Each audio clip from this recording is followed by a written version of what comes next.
Good afternoon, everyone. Welcome to the Sports Wave Network and Sports Con with the Conn Man. I am your host, the Conn Man, and with me today I have Coach Al Skinner, former head coach at URI and Boston College, as well as other places as well. Coach, how are you doing today? Just fine. How are you? I'm doing rather well. You know, Coach, the reason why I wanted you on my show was number one, I wanted to give you your flowers, number one. So I wanted to have you on to give you your flowers. And, you know, we have some things in common, which I'll talk about a little bit later on. But, you know, what I wanted to focus on before we get into your coaching and all the great things you've done, what I really wanted to let the people know, because I go back a long way, and I remember you from your playing days when you played for the Nets. I want you, if you can reflect that on, I want if you could reflect on those days, ABA, and of course the great Dr. J. And I want to let the viewers know a little bit more about you than just your coaching aspect. Yeah, I mean, I was very fortunate. Both Julius and I went to the University of Massachusetts. He's a couple of years older than I, and he just kind of set the standard of what it was going to take in order to play at the next level, not just to be a good collegiate player, but to possibly play after college. And that being said, I was fortunate enough to be drafted by the Nets, and he was playing with the Nets, and that was in our hometown in New York. And so it was a very unique and special time.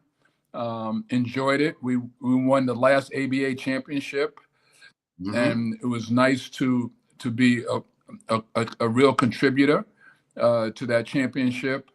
And so I thoroughly enjoyed my time on Long Island and in New York while I was there. I was traded to a couple other places, played in Detroit and also in Philadelphia with the Sixers again with Julius.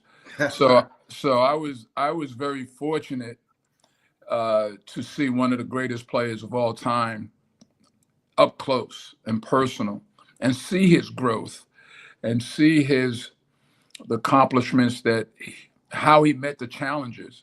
And it just really set the stage for myself and what it took to not only to be a good basketball player, but also a good citizen, and also to represent the team that you're playing for, and more importantly, representing yourself. Absolutely. Now, after your playing days, what genre did you develop into? Well, I went and played over in Europe for a couple of years. I did that. Wasn't particularly happy with that. I was a little spoiled from playing in the NBA and playing against the best players in the world. To go to Europe and play wasn't as satisfying. So I decided to go into coaching. And my first position was an assistant coach at Marist College for a couple of years. Okay. And then I was an assistant at URI for 4 years, 2 under Brenda Malone, and who later became an assistant in the NBA and a head coach in the NBA. And then 2 years under Tom Penders, who, after the success that we had, went on to Texas from there. And I was elevated to the head coaching spot. So my assistant coaching career was rather short in comparison to a lot of others. But I think my experiences as a player and the successes that I had, because even when I played in Europe, we won a European championship, which I'm very happy about. But again, so I became the head coach at URI. And it was probably, if you look at those 13 years that I spent at URI, it's probably the most successful 13 years that URI has had, even to this day. And I'm very pleased about that, very proud of that. And we had some great young men who played for me. It's nice to know that they've graduated. They're all good citizens now, doing good things throughout Rhode Island and other places throughout the country. So not only do we have good players, but we also had good citizens that I think represent the university well. And I think the closeness that they had from the 13 years that I was there, I think those guys still stay in contact with each other. And I'm really pleased about that because it's a very unique experience to be able to play at the Division I level, and then not only play but have the success that they had throughout their careers. Now, you mentioned some of your former players. I've had two of them on my show, Ibn Bakari and Kyle Ivory Jones. Can you talk a little bit about them? Kyle came from Hempstead, Long Island, from the neck of the woods that I'm from, and was an outstanding player in high school. Came to URI, was a very, very unique offensive player. Just had a real great touch around the basket, could score against a lot of different people, was a big contributor to our success. And we were really happy with accomplishments that he had achieved. And again, like I said, they all stay in contact. Even was a work in progress. And he give him a lot of credit. He had some tools. He was tall, he was athletic, but didn't have the best basketball skills. But he worked on them every day until he became an integral part of our team and our success, to the point that we played Purdue in the NCAA tournament. And even said after the game, said, "Coach, if you'd have played me a little bit more, I think we might have won that thing." So I have a great appreciation for the amount of respect that he had, but more important, the confidence that he showed in himself and he developed, and because of that, again, he contributed to our success. And the thing that I'm most pleased about is that I think all those guys kind of enjoyed and relished in their roles. No one person was more important than the other.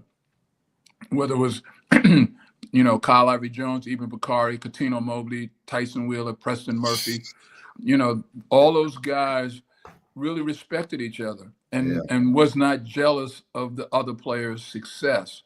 And I think there was a tremendous amount of camaraderie. Even prior to that, the Bonzie Colsons, the Kenny Greens, all those guys contributed tremendously to our success. Everyone knows about Carlton Owens and Tommy Garrett, but the program continued on after that. Yes. And those guys contributed. Kenny Green was Player of the Year in Atlantic 10. Michael Anderson was a big part of our success, a young man from Denmark who came here and continued to grow and blossomed and became an integral part of our success. And matter of fact, made the All-Star game for it, and he went out to the Final Four to be able to play in that. And these guys, I'm just really happy for them, for not only the successes that they had, but also the fact that they're staying close. We had Carlos Cofield and Andre Samuel, like young men like that grew in our program and were successful. Carlos Easterling comes out of New York City, does a tremendous job for us, a great leader, a great teammate. All those things were important. I just think they really cared for each other. And because of that caring and because of that sharing is really what allowed us to be successful.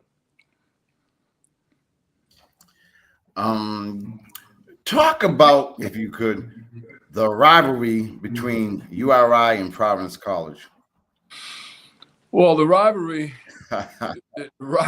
is at least when I was coaching, and even when I was playing in New England, the New England schools, there were rivalries. Those were important. But Providence being in the city, unfortunately for URI, got a lot of attention, and some of it rightfully so, because they did have their share of success, maybe a little bit more than URI did at the time.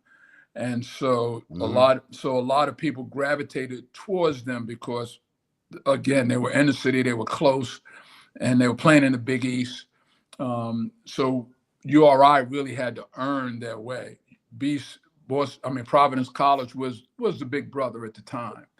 But as time went on, like I said, throughout the time that I was there, the 13 years, the truth of the matter is we became the big dog. because we went to more NCAA tournaments. We won as many games as Providence did, considering the fact that we're playing on their home court every year. So I mean, so I'm, so I think it's the rivalry was real, not only to our fans but to our players, and it was healthy. It was I think you need that if you when you're trying to build a program. I think those games are important, especially the non-league games. And there was a year that the Big East only got 3 teams into the NCAA tournament, and the Atlantic 10 got 5. So it really demonstrated the progress that we had made at that time. The UMass had done well. Temple was doing well. I mean, Temple was #1 in the country, and we beat them. We beat them one year we beat them 3 times. So Wow. we had established ourselves. And Atlantic 10 had established themselves. Some great coaches in the A10, but the rivalry between the Big East and the A10 was real. The the Big East had the TV contract, had the exposure. They did. They had a great run. So we needed to, in order, the only way you can earn your way is by beating them. And I think we did that. And I think those players that played on the URI teams at that time can walk away with a tremendous amount of respect throughout the state of Rhode Island. Absolutely, absolutely. So after your outstanding 13-year coaching career at URI, you then went on to Boston College. What was that like at the beginning? Well, in the beginning, it was a challenge because it just was a challenge. They're playing in a great league. We weren't the most talented team. In matter of fact, a number of players from URI that had played for me wanted to come with me to Boston College, but I wasn't sure how good we were going to be, and I knew that they were going to be good, and I didn't want them not to be able to achieve that success, and Right. Because they were talented enough, I didn't need to break up that team for my own selfish reasons, just to bring talent to Boston College. Like I said, I didn't know how good we was going to be, but I knew that they were going to be good, and they were. I mean, they went to that team ended up going to the Final 8 that following year. Right. So for me to watch them, I took a tremendous amount of pride, but I took a lot of butt kickings that first couple of years until we got our feet underneath us, and then we went from last to first, and since then, since we accomplished that, I don't think we finished less than second in the league in the Big East. So we won the Big East a number of times. I was coach of the year. I was coach of the year when I was at URI. I was coach of the year in the Big East twice. I was national coach of the year. So I mean, I had my share of success, and because of that, I really take a tremendous amount of pleasure in the fact that URI had the success that they had, because I did not take the shortcut. And they benefited from it, from me not breaking up the team, and in the long run, I benefited from it, and it worked out extremely well. The unfortunate part was that I left URI, and the reason that I left URI is because, if you can believe this, my contract had expired, and we were negotiating, but we had been to the tournament before. I mean, how many coaches have their contract expire when they have been to the tournament the 2 years prior to that, and had the amount of success that we had prior to my arrival at URI? URI only went to postseason play once every 10 years. We far surpassed that, but what I can't speak to why I wasn't renewed, but because I wasn't renewed, it really created the opportunity for me to go to Boston College. I really believe that if I was given the contract that would have made me happy, I don't think I would have ever left the University of Rhode Island because I really enjoyed it there. The people were great. The community was great, very supportive. And that's, URI is a real unique place that way because I was clearly became I felt part of the fabric of the state, of the university, wanted to support it. Right. I was just really happy with everything that we were accomplishing. But as it turned out, the people that were making decisions didn't feel the same way I did. And so, like I said, so that created the opportunity for me to leave. And then going on to Boston College, I became their all-time winningest coach. And I didn't know that. I did not know that. Yeah, all-time winningest coach there at Boston College, and had a number of first-round draft picks. Had player of the years at BC as I did at Rhode Island.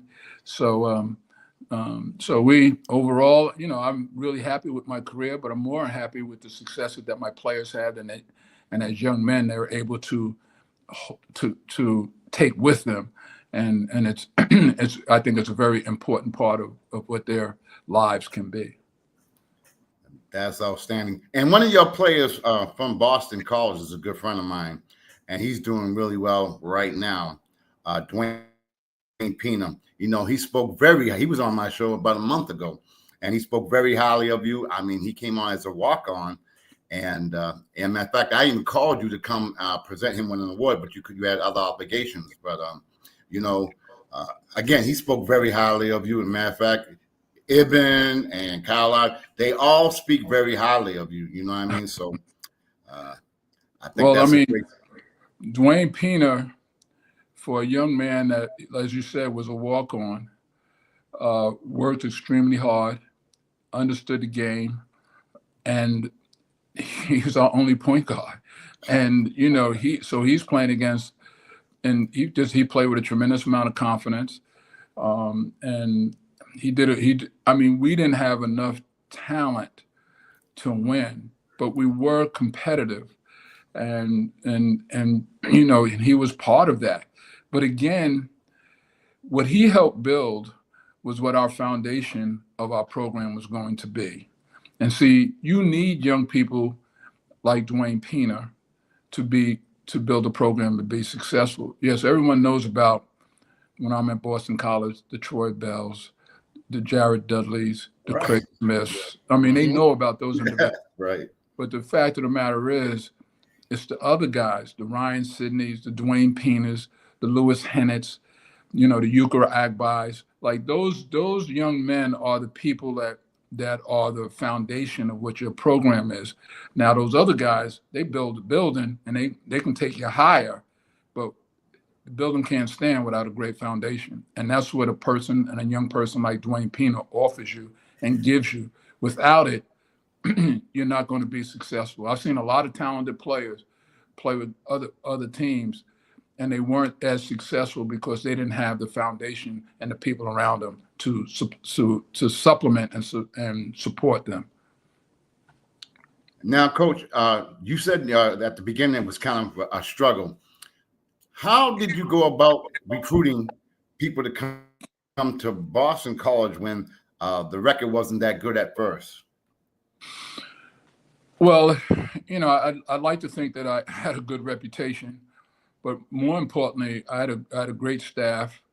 And what we did was I told them, first of all, what was really important is that we kind of laid out a little bit of a game plan of what we were looking for and what was important to us.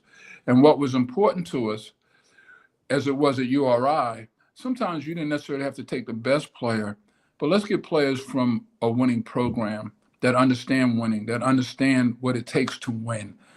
Because sometimes you can get a young man from a program, scores a lot of points, is outstanding athletically, basketball-wise, but may not be a good team player. Well, you know what? You're not going to be successful with that type of individual.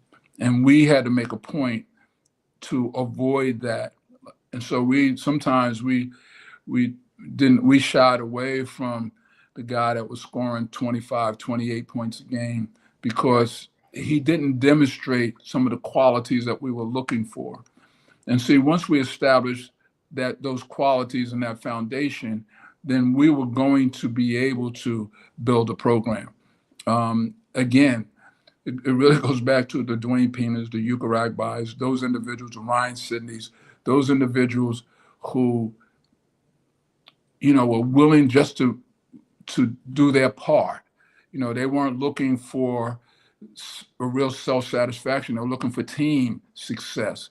And so that's what we were looking for when we're talking about recruiting, recognizing individuals, talking to them honestly about what we were expecting, what was available to them. Those are the things. Another young man that just came to mind that was real important to our success at URI is DeMont Collins. Here's a young man that, again, just wanted to be a part of it and just a good part of it, and he did his role. I always tell this story about him. I'm sorry to go off the, but no, go ahead, please. But DeMont, once we played. Actually, I think it might have. I'm not sure if it was Providence College or not, but we played someone once, and he was not a good free throw shooter. And so at the end of the game, they're going to foul the worst free throw shooter. So he got fouled a couple of times. Didn't make the free throws. I think we might have even lost that game. It hurt him so deeply that this young man, every time after that, when he went to the free throw line, because his percentage never really changed because he didn't get fouled a lot. Right. After that, every time he went to the free throw line, he made it. That was the type of toughness, mental toughness, that was important to our program. He went to they would foul him and he'd go to the line and he made it every time that time after that, because it hurt him so badly that he wasn't able to come through.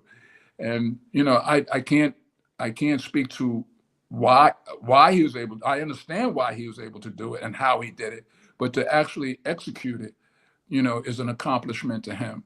And I've always had a tremendous amount of respect for the mental toughness, and that's what we're talking about. Again, the Dwayne Pinas is of the same fabric.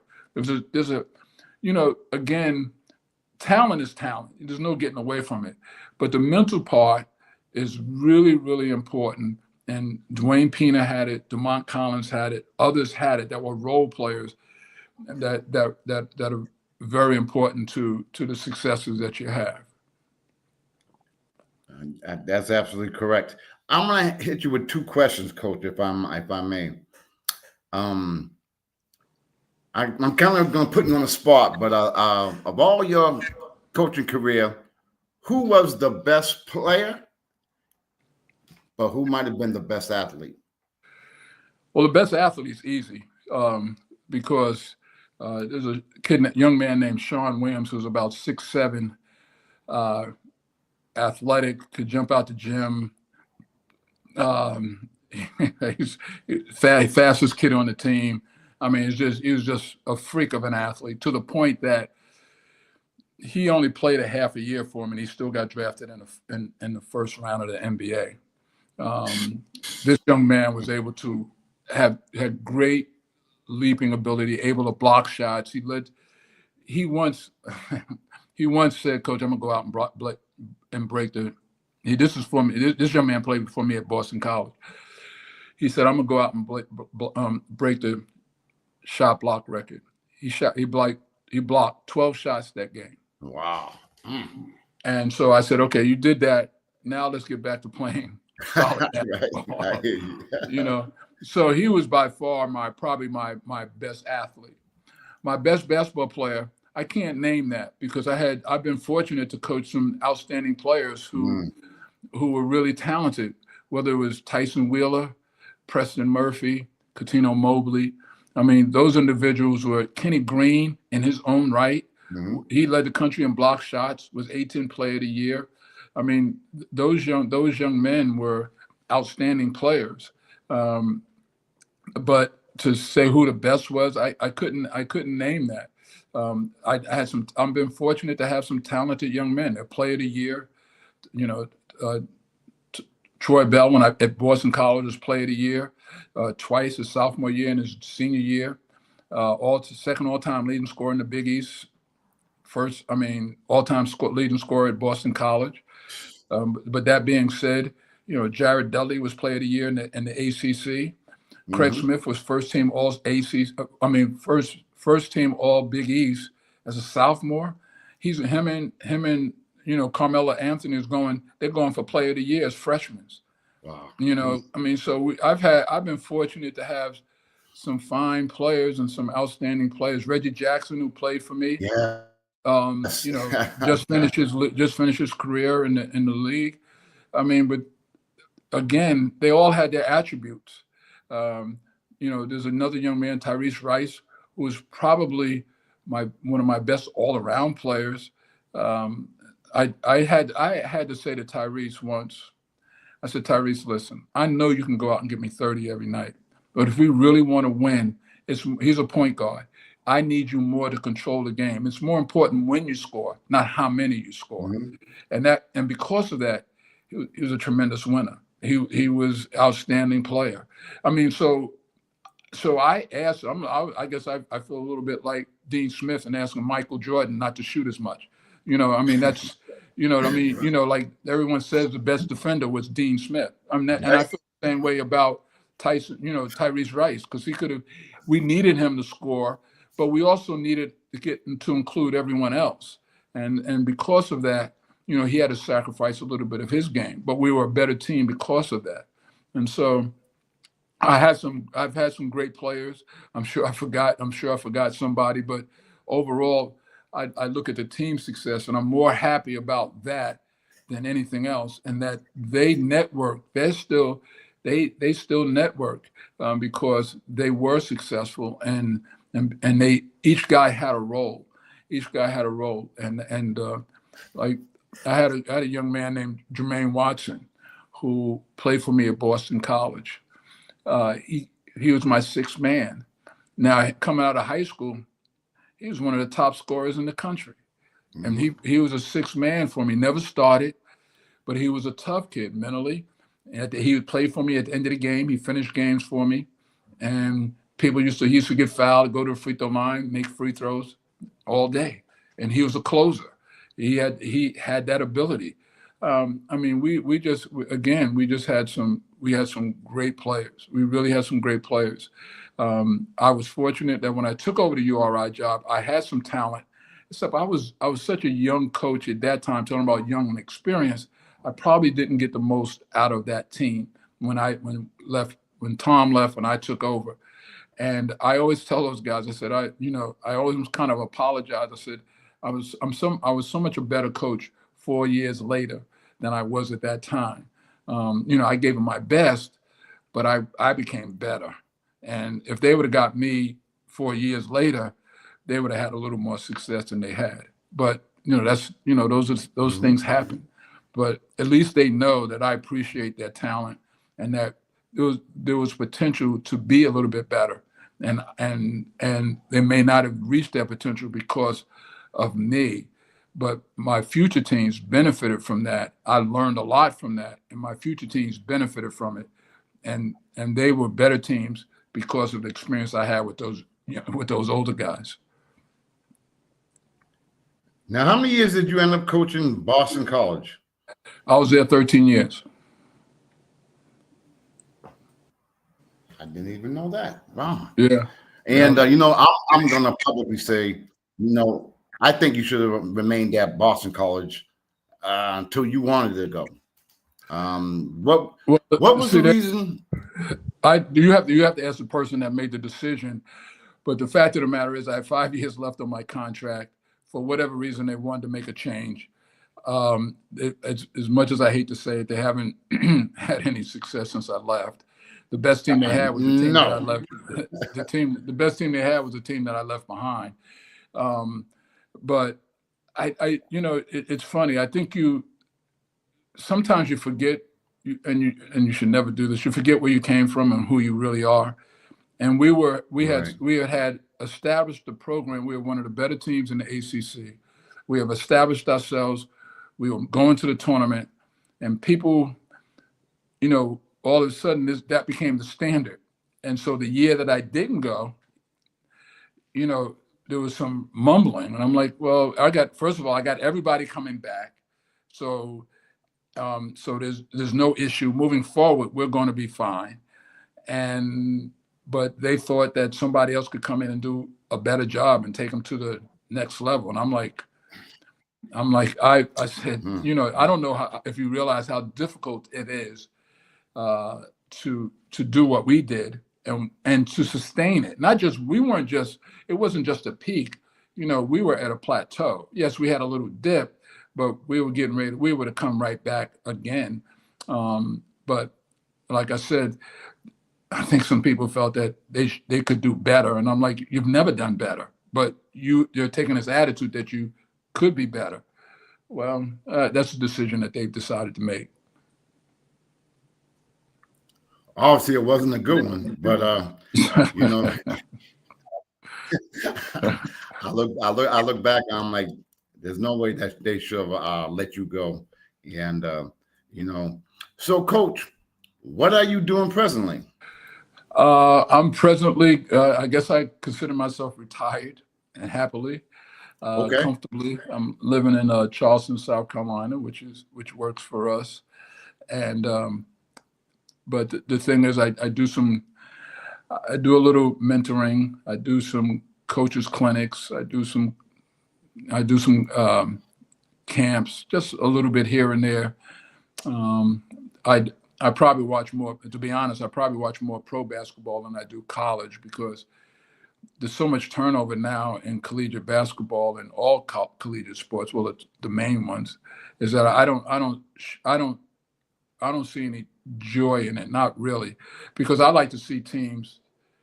I like to see teams come together, get better. I'm not looking Right. for Right. who can pay the most money and have the most talent on the team.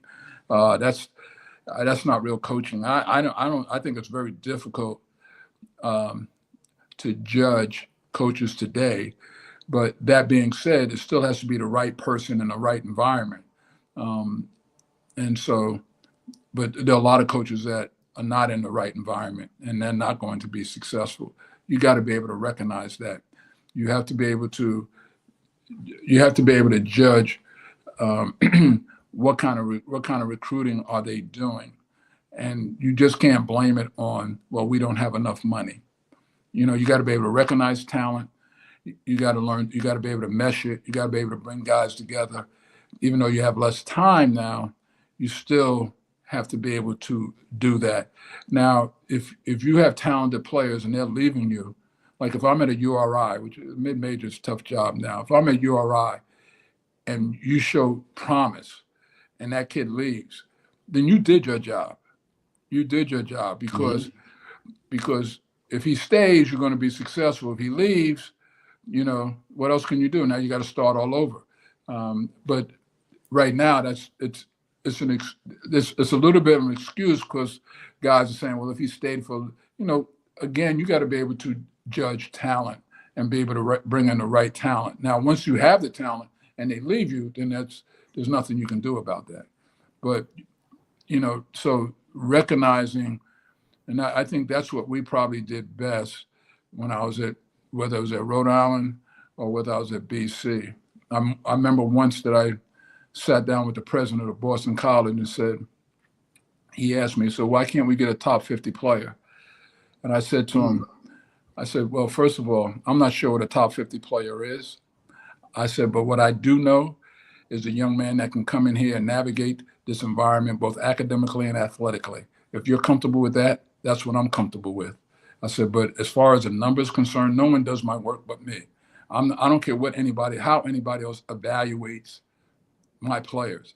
I once had my athletic director come to me about one of my players, and a friend of his told him, "Well, I wouldn't have. I'm at Boston College. This young man was at Albany." And he says, "I'm not sure if I would have taken him at Albany." And I'm like, "That's his business, not mine." Right. This kid became an integral part of my success, a starter for 4 years. And we were successful. We went to the tournament with this young man. But because my AD was listening to someone else coming back and telling me, well, what are we doing taking this kid? I was like, please don't do that. Don't come to me that way. Let me do my job. If I don't do my Right. job, then you can have something to say. But don't ever come to me with don't ever come to me telling me what somebody else told you about one of my kids. I don't want to hear it. But again, people, what happens is that if you're not directly involved, all people can do is read lists and basketball, they read magazines or whatever, and they make their assessments from there. Well, that's someone else making an assessment. That's not me making an assessment. That's not me evaluating how this young man fits into my program and what he can do for us and how he's going to be successful, again, not only on the basketball floor, but also in the classroom. So when this is all said and done, he has something in his back pocket, which is his degree, and in his heart for the success that we had as a player. And that's what I'm looking for. But unfortunately, not enough people really believe me and really appreciated the way I went about my business. Because when I left URI, there were some people that thought they were happy. Yeah, they were happy for a couple of years because you had my guys. And then after that, it went off, they fell off the cliff. And the same thing happened at BC. I'm not going to sit here and say I'm the best coach in America, but in the two environments that I was in, I was by far the best coach they have had. I hear you. I agree with you wholeheartedly. Now, you said you're basically retired, which is a good thing. You deserve it. Now, if you were coaching, this is why I really wanted to have you on the show. If you were coaching, how would you navigate NIL and the transfer portal when you're doing your recruiting? Well, again, I think my premise would be the same.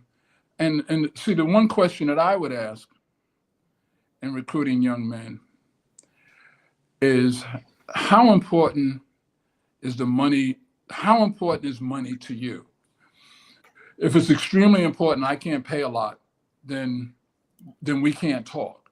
Because what I'm going to talk to them about, see, I've been through this before, not me personally, but I've seen it. Talking about the ABA, you're talking about me playing in the ABA.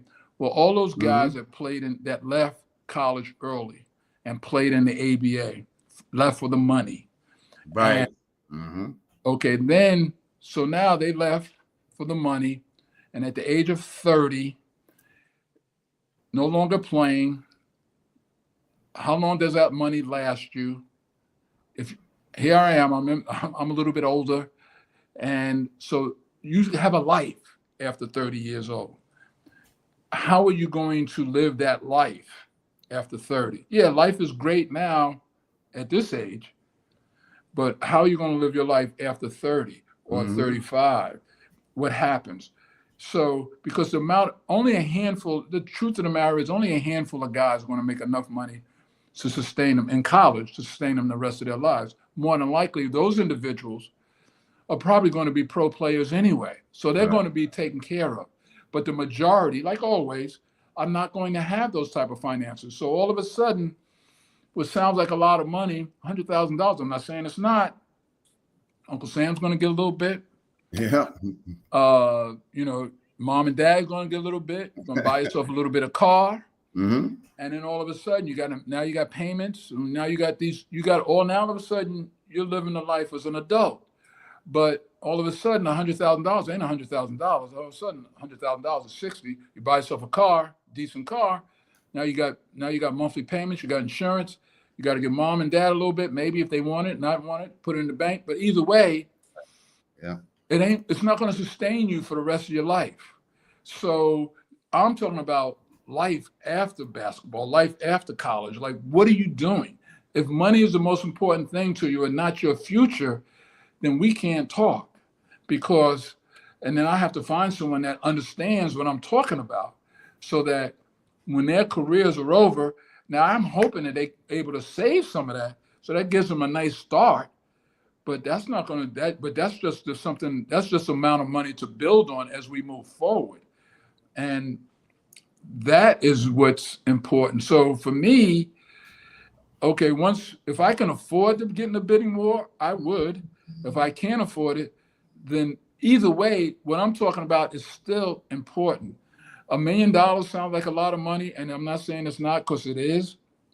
But again, is it enough to sustain? And then you're trying to establish a standard of living for yourself. Right. Is it enough for you to sustain your standard of living? Because if you don't play professionally in any sport, all of a sudden your annual salary is not going to be close to what you've earned here in college. So let's understand what we're talking about here and what we're doing. I'm willing to help you establish a foundation for what your future can be, but I want you to have a future, and one that you can be happy with and benefit from. The one that you talk about, my players, talking about Kyle, talking about Eben. I mean, they're involved in the Rhode Island community, and they're living a good life. Yes. And to me, that's what I'm most happy about. These guys got kids. They got, the guys are doing well. I mean, and they're not sitting up in somebody's jail cell. They're not sitting up on the corner with a tin can. So that's what it's all about. Right. This is what basketball is, just a vehicle for you to go where you want to go. How you drive that vehicle depends. If you drive it too fast, we all know you could crash. If you do it in moderate, then that's going to it's just a better way to live. So that's a long answer to your question. And I'd like to believe that there's some young people out there that are talented enough, that understand what I'm talking about, and willing to look towards their future, not only from a financial standpoint, but from an academic standpoint. So when they walk away from this, they can go out and get it and have choices. See, that's the beauty of getting a good education, having some finances, is that you have choices. Sometimes people are dictated to by what they have to do because they're not properly prepared. You don't want to be you don't want to be dictated to. I never wanted to be dictated to. I wanted to pick and choose what I wanted to do. And because of that attitude is why I am where I am today. Because I had opportunities like, no, I don't want to do that. No, I don't. Yeah, I'll do that. But I had choices because of the preparation that I made. And so when you ask how I would recruit, I really rely on my own experience and what I had to do in order to be successful, and the role models that were set for me. So if a young man is willing to listen to that, then great. If he's not, that's fine. I just have to find someone else. So I may have to work a little bit harder, but I'll get there. And now, Coach, my show is seen all over the country, thank God. And I like my guests to make an impact. What advice could you give to some? Because we have a lot of young men and women who are in high school in their senior year, and they're looking to go to college, of course, for their education and play ball as well. What advice would you give them? Well, the most important thing is that there has to be a life balance. I'll never mislead any of my players. I always say, I went to college because I wanted to play basketball. But while I was there, I might as well get my education. So I did enough to be able to graduate with a decent GPA.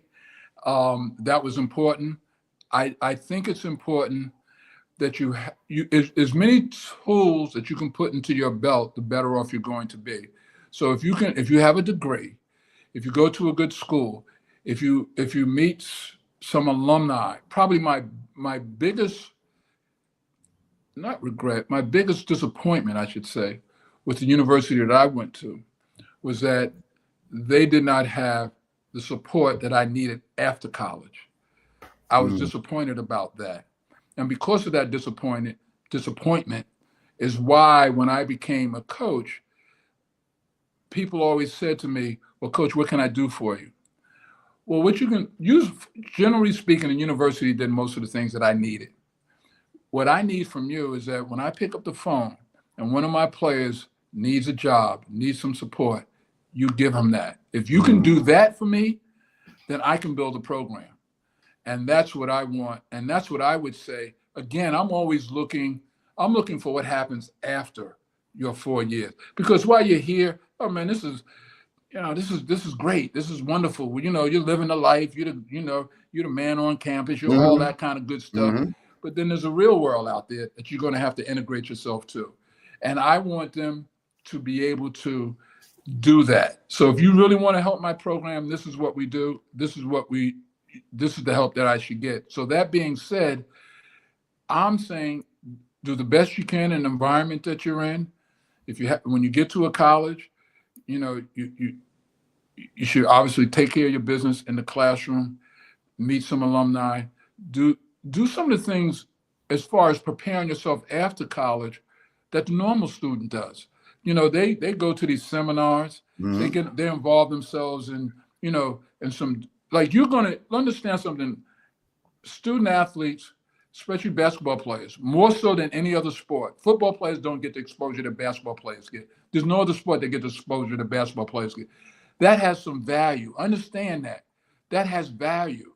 And you should, and you can make that work for you. Don't let it be a negative. It's the way you carry yourself that's more important. People will remember that. They'll remember the wins, and then they'll remember what kind of person you are.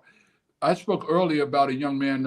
Jermaine Watson, a young man that played for me at BC. He played after college, nothing special. Played all throughout Europe, South America, whatever. But then at the age of 30, the wheels are starting to fall off. So he goes to a BC alumni function, meets a guy. Oh, Jermaine. Oh, I remember. Oh, you were this, you were that. All that. I'm in real estate. If you ever need some help, you ever need a job here, here's my card. Jermaine calls me up a year later and says, Coach, I make more money now than I ever made playing. Wow. But again, you got the Kyle Ivory Jones, you got the Evan Bakaris, you got the Preston Murphys, Tyson Wheelers, Bonzi Colsons. I mean, the Kenny Greens, all those guys, they're good citizens. They're working, their reputations are there, and they're part of the community. That's what I want for them. That's what I always wanted for them. And I truly appreciate, the reason I'm doing your program is because I truly appreciate how people in the state of Rhode Island have supported my former players. And that's why I'm really doing your program, because I want to thank them for that. Wow. Because that's what it was all about in the long run. That's what it was all about for me, for that to happen. And like I said, I don't think I would have ever left if treated a little differently, but that's another story. Oh, I want to thank you for sharing that. Now, Coach, is there something that maybe I didn't ask, or something that maybe I didn't convey, or maybe something that you wanted to convey to our audience?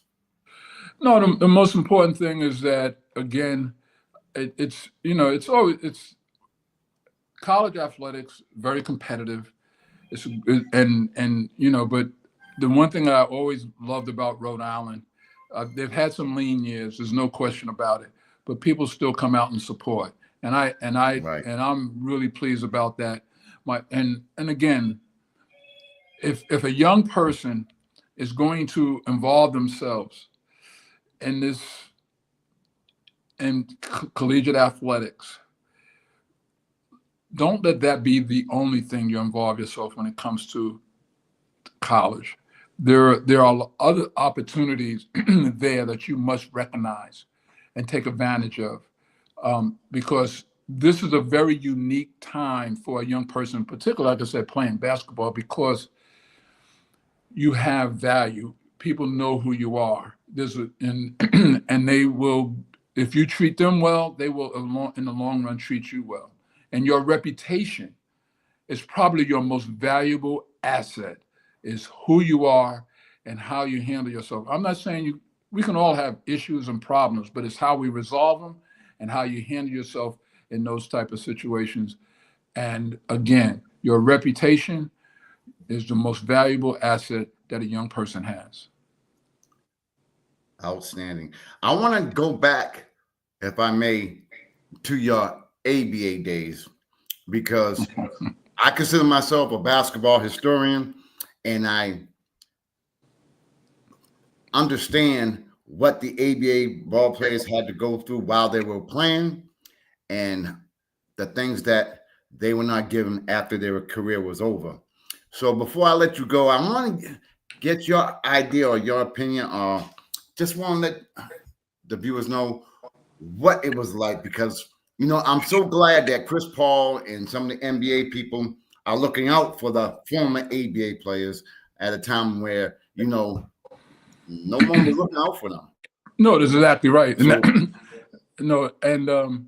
That's what I'm saying about, like, even like the money that we're talking about now. If you don't build relationships, then this is what can possibly happen to you, is that you get left on the side of the road. Because once people start to pay you money, they don't feel the emotional attachment that you get when you're in college and you build up that rapport. right. But in playing in the ABA, we had Dr. J, had George Gervin, Artis Gilmore. I mean, it was always amusing to me that the guys that played in the NBA, just because they played in the NBA, they thought they were better. Oh yeah, they definitely did. and all the guys that were all-stars in the ABA became all-stars in the NBA. Uh-huh. So and Julius was the face of the league in the ABA. When he got to the NBA, he became the face of the league. So so that part was always amusing, but part of it is because of television. The ABA didn't have the exposure that the NBA had, so that's fine. So again, you always had to work a little bit harder, but as far as public perception was concerned, but generally speaking, the ABA was tremendous. They created some opportunities. The 3-point shot became obviously an integral part of the NBA now. I'll tell you what, I thought, and I still believe this, that colored basketball, as much as I didn't like it initially, I learned to love that ball, because from a basketball standpoint, you could tell the rotation, you could tell you could see it. You could actually see it rotating, or you needed to try to do a little twist, trying to get it on the backboard, or just trying to make some funky move. You could always tell by the rotation of the ball how good, if it was a legitimate move or whatever. Good shooters, you could tell the good rotation of shooters, and on and on and on and on. So my point is, I love the ABA basketball. I really became to love it. Whereas initially I wasn't really excited about it. But the game was, they try to say it was a little wide open, but what do you have today? The game, the players that played in the ABA were a little bit ahead of the NBA. The NBA was slow into coming to the transition where they finally got up to speed a little bit. But like I said, the great players in the ABA were great players in the NBA. So talent is talent. There's no denying that. That's absolutely true. Well, Coach, I've taken enough of your time, and I just want to thank you for coming on my show. I know you didn't have to. I do appreciate it.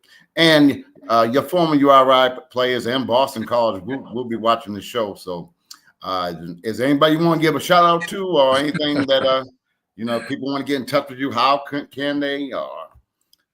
No, I mean, for the most part, I like to think that I'm pretty much in touch with most of the guys that played for me. So I'm really pleased about that. And like I said, the most important thing is that, everybody's doing okay.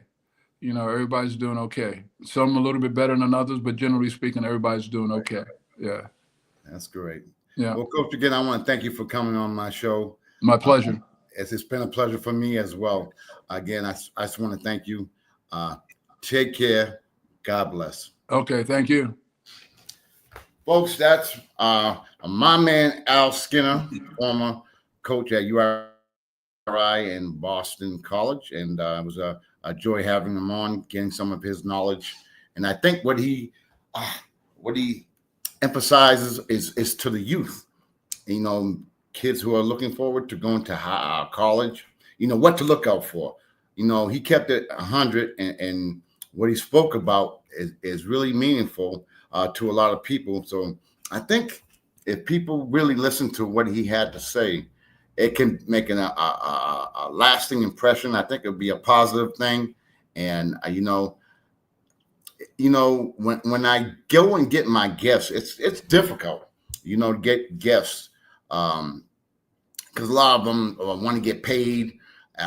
You know what I mean? Because I've been trying to get a lot of former NBA ball players. I've been okay. I've had Paul Pressey, Kermit Washington. I've had my share of former players, but it's hard because they want to get paid. So you know, when someone like Al Skinner, who has the credentials, it's a joy and an honor to have them come on my show, and ain't for the money. You know what I mean? He just wanted to come on the show because he had something to say, and he did a great job as well. You know, I'm looking forward to having Seth Greenberg. I don't know if you guys know who that is, but I'm really looking forward to having him on the show because he's off the hook. My man has so much knowledge about the NCAA that I'm looking forward to having him on the show.